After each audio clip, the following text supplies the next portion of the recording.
There are four main characters in Wanting, and their lives became linked in strange and unexpected ways. The first of these was the Aboriginal Matheno. Matheno was the daughter of an Aboriginal chieftain, Tautra, who, along with his family, was captured in the southwest of Tasmania in the early 1830s. Why the Franklins chose her in particular, and what they expected of their experiment, is lost to history. It does appear to have been an attempt to show that those deemed savages could be raised and educated to the level of Europeans. But if that was the case, the experiment failed, and the Black Princess of Van Diemen's Land became a kind of exotic pet. When the Franklins returned to London in 1844, they abandoned their adopted daughter to a notorious orphanage. And after leaving that orphanage, Matheno descended into the sorry life of a fringe dweller, caught between alcohol and prostitution, a white world that despised her, and a despairing black world that she despised. Sir John Franklin was renowned as a polar explorer, a celebrated figure of 19th century English society. In 1836 he became the governor of Van Diemen's Land, a post for which he seems to have been ill-suited. A depression, the competing demands of running an island prison and giving power to the free settlers, led to intrigue that saw Franklin being recalled in 1843. On his return to London, he headed up the most expensive expedition in British history, a famous but ultimately tragic journey to the Arctic to find the fabled Northwest Passage. Franklin's party vanished off the face of the earth. Their fate became the great mystery of the age.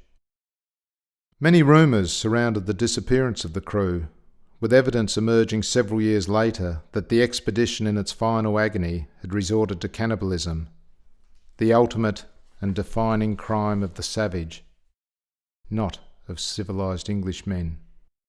Great Britain was horrified. Sir John's wife, Lady Jane, is a paradoxical figure. Once someone who becomes the symbol of the devoted Victorian wife, but whose life suggests a far more complex and ambitious character. It was Lady Jane whose interests in the Aboriginal survivors of the horrific Vandemonian Black War led the Franklins to adopt Matheno and attempt to civilise her. And when I discovered the following reports of Sir John's lost expedition to the Arctic having ended in cannibalism, and Lady Jane calling on none other than the great Charles Dickens for help in defending her husband's reputation, I began to sense the powerful currents of thought and feeling that were entwining all these lives and beginning to shape them all as one.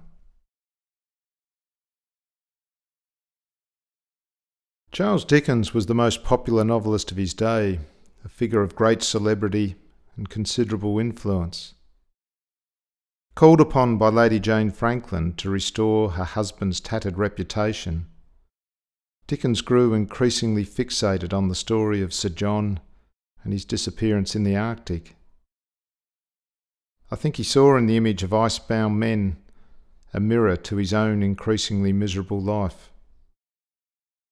He staged a play about Arctic explorers starring himself, his family and friends in supporting parts. It proved to be an unexpected sensation, Dickens' performance stunning. Everyone from Queen Victoria down wanted to see the play, and Dickens came to reprise it for some charity performances in Manchester. Because he was now playing a very large theatre, he got in a family of professional actresses, the Turnans, to help him. In front of 2,000 weeping spectators, the 45-year-old Dickens would nobly die each night in front of the 18-year-old Ellen Ternan, as he declaimed his undying love. His performance was now almost unearthly, and even Ellen Ternan was overcome and would cry uncontrollably on stage. and at that point, Charles Dickens' life was to fundamentally change.